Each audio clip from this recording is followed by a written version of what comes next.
en plateau avec Stéphane Fay. Bonjour Stéphane, vous avez cofondé Atlaïs avec laquelle vous venez en aide en fait aux entreprises, en général des PME, pour assurer notamment les directions opérationnelles. Alors, genre, justement, c'est un métier assez méconnu, comment vous le qualifiez vous?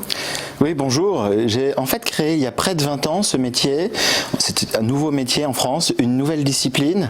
C'est le métier de direction à temps partagé.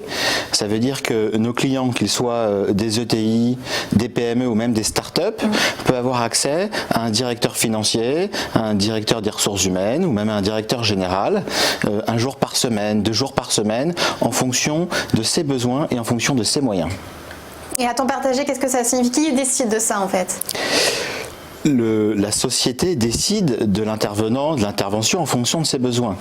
Sur le sujet de qui décide, c'est important de considérer et de comprendre qu'un directeur d'Atlaïs, quand il est dans la société, il est avec le même niveau d'engagement, le même niveau de responsabilité, mais aussi le même niveau de reporting que s'il était salarié à temps plein en charge de ses missions. Il est engagé, il a un pouvoir étendu en fonction de ses objectifs. Par exemple, un directeur financier qui est là 2 jours par semaine, il ne va pas décider de tout dans la société, il va reporter au directeur général. Par contre, en fonction de ses enjeux, il est en charge du budget, il va être en charge de la relation avec la banque par exemple, il va être en charge de trouver un financement ou d'organiser une introduction en bourse. Le même niveau de responsabilité que s'il était à temps plein salarié dans la société. Et alors, quels sont les objectifs? Qu'est-ce qu'elles demandent les entreprises quand elles s'adressent à vous pour avoir un directeur financier de quelques jours par semaine? Quand on est une PME, un groupe de taille moyenne ou même une start-up, on a à faire face à des enjeux, tout d'un coup une forte croissance, un lancement de produits, un retournement. Et puis on se dit tiens, sur ce poste-là, j'aurais besoin de quelqu'un de ce niveau-là, mais bon, à temps plein, ça me coûterait probablement un petit peu cher. Et puis une fois que ça va être passé, dans 6 mois, qu'est-ce que je vais en faire? Il y a un coût de recrutement au début, il y a un sujet de rupture à la fin. Tout le système classique, ancien, est un peu rigide. En fait, ce qu'elles vont chercher chez nous, c'est d'avoir accès à un profil de très haut niveau, à la demande, en fonction de leurs besoins. C'est un petit peu, si on faisait un parallèle avec, par exemple, des matchs de football. C'est un petit peu comme en 1998, une entreprise de 2e division a à faire un match déterminant dans sa saison, et il peut avoir accès à Zinedine Zidane pendant toute la durée du match en ne payant qu'un seul match. C'est ça que les sociétés, nos clients vont chercher. Donc comment ça se passe justement au niveau du prix? Parce que alors, du coup elles peuvent se permettre des talents peut-être plus chers sur des durées plus resserrées. Absolument, c'est l'objet. Les sociétés vont payer juste le prix des jours travaillés des directeurs d'Atlaïs. Les directeurs de haut niveau, donc forcément ça a le coût d'un directeur en fonction de sa seniorité, en fonction des enjeux. Par exemple, diriger un process d'introduction en bourse, quelque chose de complexe, il faut quelqu'un de très haut niveau, mais bon, s'il y en a besoin pendant une centaine de jours, ça coûtera que 100 jours. Si c'est 1 jour par semaine, il n'aura qu'à débourser le prix d'1 jour par semaine. Et elles sont vraiment à la recherche de cette flexibilité? Vous l'avez vu depuis justement maintenant 20 ans que vous êtes dans le métier?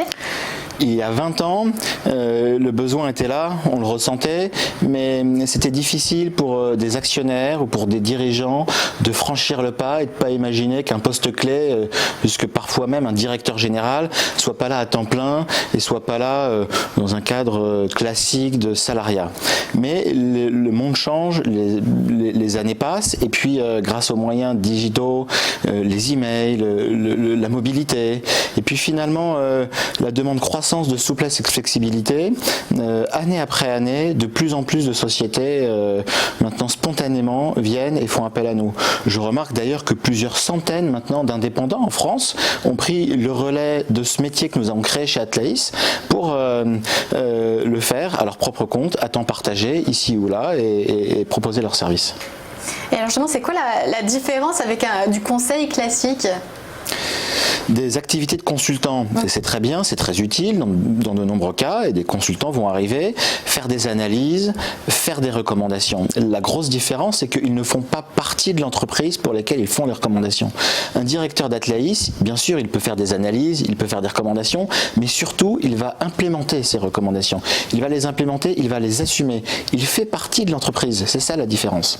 Tous les directeurs d'Atlaïs font partie des entreprises pour lesquelles elles interviennent. Et alors justement, comment est composé composer le portefeuille d'entreprise d'un directeur? Parce qu'on peut imaginer qu'il soit en conflit, il travaille pour plusieurs entreprises qui ont peut-être un conflit entre elles et il peut y avoir un conflit d'intérêts en fait. Oui, alors déjà chez Atleis, on intervient pour de très nombreux secteurs, hein, les nouvelles technologies, le service, la finance, parfois la pharma, le commerce, l'e-commerce, et bien sûr chaque directeur va avoir ses spécificités.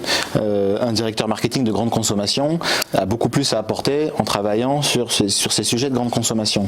Après, il est évident que c'est inenvisageable qu'un directeur, un poste clé, travaille la même semaine, le même mois, la même année ou en même temps dans deux entreprises concurrentes. Évidemment, puisqu'on a créé ce métier, on a créé les bonnes pratiques de ce métier, elles sont nombreuses, et le fait de ne pas mettre en concurrence de clients en font partie, le fait d'intervenir sur les métiers sur lesquels ils sont experts en font partie, et avant toute chose, intervenir le temps le plus juste, ni trop peu, en fonction des besoins et des moyens de nos clients.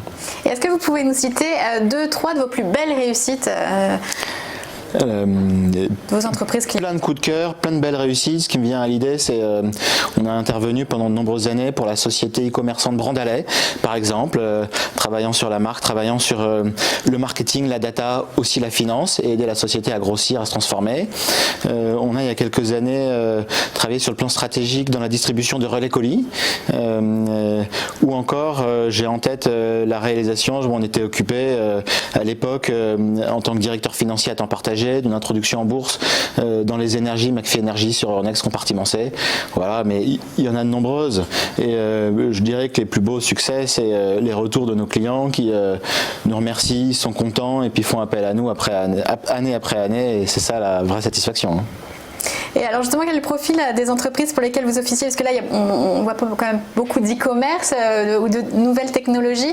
Est-ce que c'est les entreprises justement les plus récentes qui ont aussi besoin de ce nouveau mode de fonctionnement, et alors que peut-être que les plus traditionnels ont un peu plus de mal à changer leur mode de fonctionnement? Le cœur de cible, c'est des sociétés qui sont comprises entre 10 millions et 300 millions d'euros de chiffre d'affaires, qui ont à faire face à des périodes de très forte croissance, de retournement, avec des enjeux clés, une acquisition, une transformation, un lancement de produit, beaucoup de recrutement à opérer, ou alors tout simplement une transition, puisque certains de nos clients ont besoin de managers de transition, mais chez Atleis, c'est possible d'avoir des managers de transition 2 jours par semaine ou 3 jours par semaine.